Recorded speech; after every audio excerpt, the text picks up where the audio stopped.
Aiden very well made it today, 175. What are your memories of the 4-3-8 game?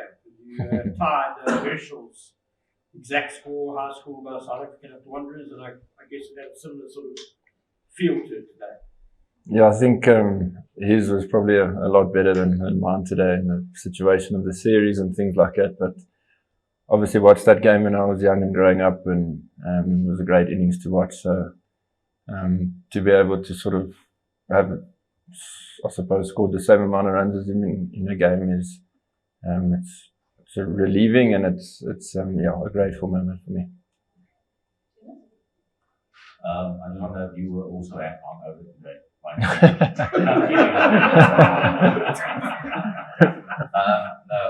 It looks like you really enjoy the cricket at the moment, playing with a smile a lot, and after coming through a bit of a tough time, probably being let out of the test like the Australia and all those things. So just on that, do you feel like you're really enjoying cricket again, or have you never really lost that enjoyment of it, or what's it like at the moment? Yeah, I think naturally when your team does well and you happen to contribute, it is slightly more enjoyable. But all in all, I have enjoyed it quite a bit the last bit.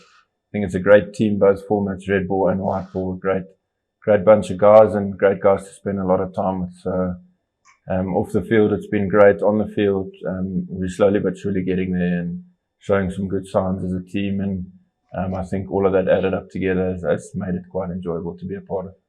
Thanks, Dennis. We'll go next. And just on that, what do you think has changed over the last couple of months for you personally, but also like a real shift in the whole of South African cricket, not just the team, but people coming to the grounds and so on? Yeah, it has been great. To get the support that we've been getting has been really heartwarming for us as players, and it's nice to see people still have that interest in cricket and the interest in us. I mean, we do play for the fans, of course, and we try and make them proud and put smiles on their faces. And I suppose when the team does well, it does make them happy. But for us as a unit as well, it's been a good team to be a part of, and we're sort of on this new journey that everyone speaks about, and the brand of cricket that guys want to play, and it's so far starting to take some shape, which is exciting to be a part of it and exciting to also see it from the side as well. Take you back to your stroke that took you to 150. I don't know if you remember that one. You smoked a 6 over Australia. Yeah. It looked like the shot of a very angry man, but you don't seem to be a very angry man. So how do I connect those dots? Is that just a stroke for the ball, or is there something that we don't know about you? No, I don't think it's any secret. I think naturally as sportsmen you get competitive, and sort of that stage in the innings you're trying to be quite aggressive as well through body language and obviously stroke making as well. So maybe that's why it came across like that. But all in all, you are competitive, and you still need to be respectful on the field. But having said that, it still needs to be a competitive game, and you want to have a competitive edge at all times. But finding that balance sometimes can be tricky with emotions and things like that. But all in all, you want to try to stay calm and sort of take in things around you and stuff like that. Scott Evans was saying earlier that you're quite an orthodox kind of player. It's not difficult to set fields for you, but then you put it over there. It's like it's a meter at the wrong side of the field, and this has gone too high. You say that's a fair assessment? Yeah, I don't think it's any sort of unorthodox way in approach and in mindset. Credit must go to the wickets that we've been getting. They have good wickets which allow for that stroke play and quick outfields, and sometimes small boundaries also sort of help.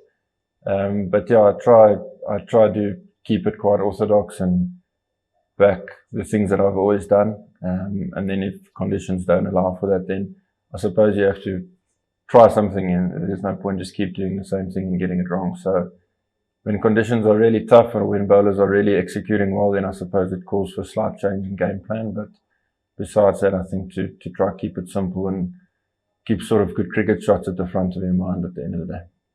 Cool. We are a little bit against time, so let's go Stu, then Panos. On You made mention of the fact that this new approach and you're still trying to, fill in certain areas and let it take shape. Can you sort of outline what those spots are where the team feels this is what we need to do to allow us to play the way that we want to play? Yeah, I think it's the thinking needs to be quite simple, I suppose. So the biggest thing is assessing conditions on the day, and then each guy will have their options, that sort of their strengths according to those conditions on the day. And it's about having the freedom now to back those options. If it's your strengths and it's your options and conditions allow for it, then got the freedom to fully take those options on. So that's more specific, obviously, to the batting. And then from a bowling front, teams are obviously always saying they want to keep striking and keep looking to take wickets, but it's that fine balance between sort of building pressure to get your wickets and also having that aggressive mindset through a plan or a certain field set as well. So I say we're on the right track, and I think sort of the more we play and then the more we bump our heads and figure things out, I think it'll keep guiding us in the right direction. And just on Sisanda, you became at the SA20 and he's playing so well and seems to be really confident. What have you seen in him that's kind of like brought him to the fore in the last few months?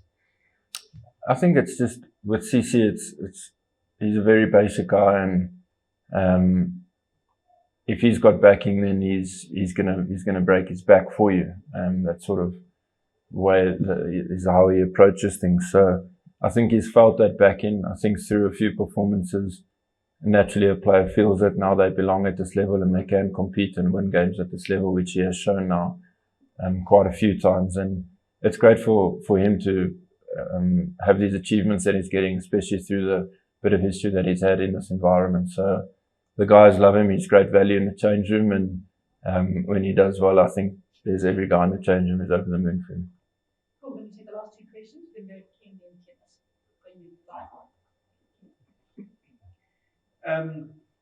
And just a word, please, on how much you enjoyed batting with David Miller. I mean, that was obviously a tremendous partnership today.